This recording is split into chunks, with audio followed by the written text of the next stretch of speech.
సదాశివపేట పట్టణంలోని శ్రీ పద్మనాభ డిగ్రీ కళాశాలలో అంతర్జాతీయ మహిళా దినోత్సవాన్ని అంగరంగ వైభవంగా నిర్వహించినట్టు కళాశాల వైస్ ప్రిన్సిపల్ నాగరాజ్ అన్నారు. ఈ కార్యక్రమంలో కళాశాలలో అధ్యాపకులుగా సేవలందిస్తున్నటువంటి మహిళా అధ్యాపకులను కళాశాల విద్యార్థులు శాలువాతో సన్మానించి కేక్ కట్ చేసి వేడుకలు అంగరంగ వైభవంగా నిర్వహించుకోవడం జరిగింది. అదేవిధంగా అంతర్జాతీయ మహిళా దినోత్సవంలో భాగంగా కళాశాలలోని విద్యార్థుల చేత ఉపన్యాస పోటీలు నిర్వహించి వారికి ప్రోత్సాహక బహుమతులు అందిస్తున్నట్టు కళాశాల యాజమాన్యం తెలిపారు. ఈ కార్యక్రమంలో కళాశాల యాజమాన్య బృందంతో పాటు అధ్యాపక బృందం, విద్యార్థులు పాల్గొన్నారు.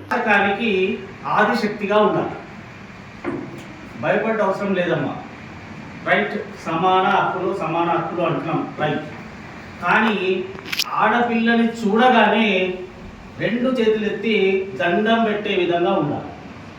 ఆడపిల్లని చూడగానే ఫలానా, కొంచెం హిందీ పదాలు వస్తాయి, అయితే ఫలానా అమ్మాయిని చూడగానే అరే అమ్మాయి మా స్టూడెంట్ మా దగ్గర చదువుకుంటుంది, పెద్ద ఆఫీసర్ అయ్యింది, రైట్, ఎంత సంతోషం ఉంటుంది చూడండి. అందుకే చూడగానే దండం పెట్టే విధంగా మీరు ఉండండి. మంచి భవిష్యత్తు మీకు ఉంటుందమ్మా. చదువుకోండి, మంచిగా చదువుకోండి. డిగ్రీ అయిపోతుంది చాలు, వద్దు, ఇంకా చదవండి.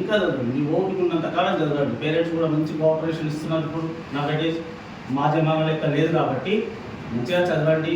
ఆదిశక్తిలాగా ఉండండి, భయపడ్డ అవసరం లేదు. ఇంతకుముందు అమ్మాయి చెప్తూ మాకు ఇంకా పూర్తి స్వాతంత్రం రాలేదు, వచ్చింది. ఎప్పుడు వస్తుంది? అరాచకానికి ఆదిశక్తి. 100% చెప్తున్నా బేటా, మీరు మనసులో పెట్టుకోండి.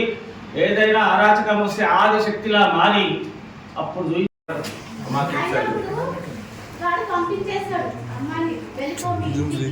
ఇక్కడ అవసరం లేదు అనేస్తాడు కదా, అప్పుడు ఎక్కడికి వెళ్తాది? అక్కడ వాడు చూసి చేసుకొని కూర్చుంటాడు, ఇల్లు నాది, నీకు పెళ్లి చేసి ఇచ్చినా కదా వెళ్ళిపోవాలి. ఇక్కడ వీడు దొబ్బేద్దాం, ఎక్కడ వెళ్తావు? నీకు ఎంత జాబ్ ఉంటేనే కదా ఏమైనా పోయి ఉంటావు. మరి పెళ్లి చేసుకోవాలి అవసరంగా చెప్పు, జాబ్ వచ్చినాక చేసుకోండి. ఇప్పుడు చదివించే టైంలోనేమో మీరు తిరుగుతారు, ఉంటుంది అన్ని గ్రూప్స్. ఇప్పుడు 10th నుంచి పడుతున్నాయి జాబ్స్, 10th స్టార్టింగ్ వచ్చాయి. మీరు డిగ్రీ, పీజీ అవన్నీ ఏమేమి చేస్తున్నారు నాకు తెలియదు, అవన్నీ చేసినా ఎన్ని బాక్స్ ఫస్ట్ నుంచి రాసుకుంటామండి. ఏదో ఒక దగ్గర టచ్ అవుతుందో చేయకుండా జాబ్ అంతే కదా. డిగ్రీ చేసినాక అవ్వడం ఎందుకు? మీరు అప్పటి నుంచి రాసుకుంటారండి, ఏదో ఒక దగ్గర టచ్ అవుతుందేమో. మరి ఎందుకు టైం వేస్ట్ చేస్తుంది? నాకు అర్థం కాదు. ఫ్యామిలీలో పీజీ చేసి తీసుకుంటామని అంటున్నా. 10th చదివినాడు వాళ్ళు అదే లెక్క రాస్తుండు, పీజీ చేసాడు అదే లెక్క రాస్తుండు.